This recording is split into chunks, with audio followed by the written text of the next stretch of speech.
Okay, what's going on here? I have to cut here too, so I'm gonna right. take the paint off, weld that, and grind it. Okay. This should be good.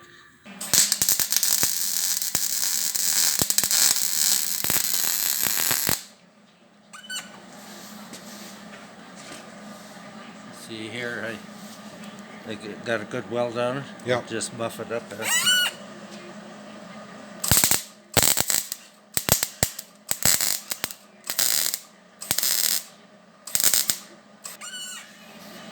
It looks pretty rough there. Yeah. But it's really thin, so it burns through. How thin is the thickness on this? Do you know, or?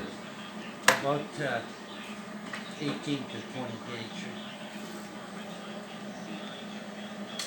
Which is like a 16th.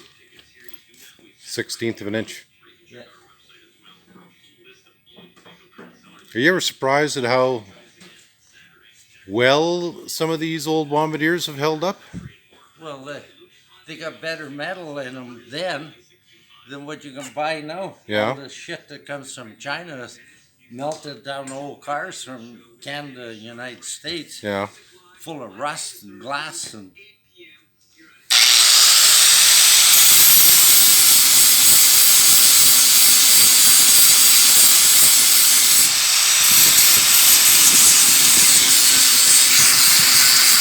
Done. That one anyway. Yeah, the best steel come from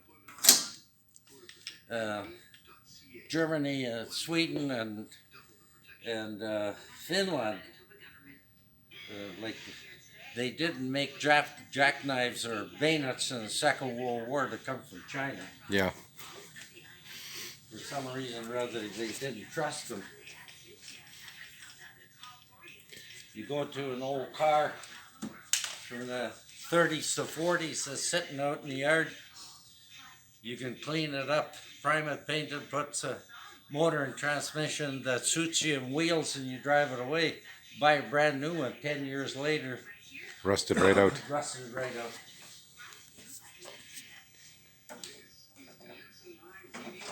Okay, so Dad's just going to move around to the other side here now.